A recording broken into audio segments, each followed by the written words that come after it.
Stone Lee, a fixture of the New York City streets, navigated his life with the unsteady gait of a seasoned drunkard. Homelessness had become his constant companion, a grim reality etched onto his weathered face. His days were a blurry kaleidoscope of fleeting moments, punctuated by the bitter taste of cheap liquor and the gnawing emptiness of his stomach. But even in his inebriated state, Stone maintained a peculiar composure, a mask of stoicism that masked the chaos within. He craved a change, a desperate escape from the familiar despair of his surroundings. So, fueled by a hazy sense of purpose and a bottle half emptied, he made a rash decision: he would relocate to Southside Chicago. One chilly evening, the familiar clink of coins in his pocket was enough to summon a cab from a nearby payphone. His breath reeked of alcohol, his speech slurred, yet he managed to give the address with surprising clarity. The journey was a blur, the city lights melting into streaks of color as the cab sped south. His arrival on State Street marked not a new beginning, but a tragic turning point, a point where a chance encounter would alter the course of his life, and the life of another, forever. The cab driver, a man named Sonny Jaguar, was a study in contrasts. His cool demeanor belied a past shrouded in secrecy. A 33-year-old immigrant from a tropical island nation, he'd illegally entered the United States in 1982 by scaling a border fence, a desperate act fueled by the promise of a better life. He lived a precarious existence, his identity forged, his documents fake.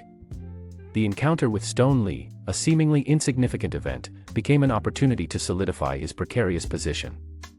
As Stone stumbled out of the cab, announcing his lack of funds, Sonny saw his chance. He launched into a conversation, his words slick and persuasive, offering a significant sum, $2,000, in exchange for Stone's driver's license and social security card. Stone, already under the influence of alcohol, was easily swayed. The exchange was quick, clandestine, the gravity of the transaction lost in the fog of Stone's intoxication. The documents, vital pieces of his identity, were traded for a fleeting moment of financial relief. Stone's fate, however, was sealed, unknown to both men in that chilling night on State Street. He unknowingly had walked into a cruel and unforgiving trap. Stone Lee's life ended violently in 2007, a victim of a stray bullet in a gang crossfire. He died anonymously, his body unclaimed for some time until the breaking news of an arrest in Palmetto, Georgia, revealed his fate. A man arrested in a warehouse raid was identified as Stone Lee, sparking a desperate search by his family for answers to his disappearance. The investigation led to Sonny Jaguar, whose carefully constructed identity crumbled under the scrutiny of federal agents.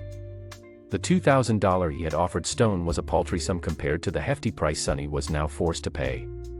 The trail of forged documents, the illegal entry, the identity theft, everything connected to his fraudulent existence, brought him to the attention of authorities. The stolen documents, the key evidence in Stone Lee's tragically brief afterlife, proved Sonny's guilt beyond a reasonable doubt. Sonny Jaguar, once a shadowy figure living on the fringes of society, was now a convicted felon, serving time in a federal prison, a harsh reminder of the devastating consequences of choices made in the darkness of desperation and the brutal realities of a life lived on the run. Stone's death served as a tragic testament to the dangers lurking beneath the surface of seemingly chance encounters in a city full of secrets and shadows.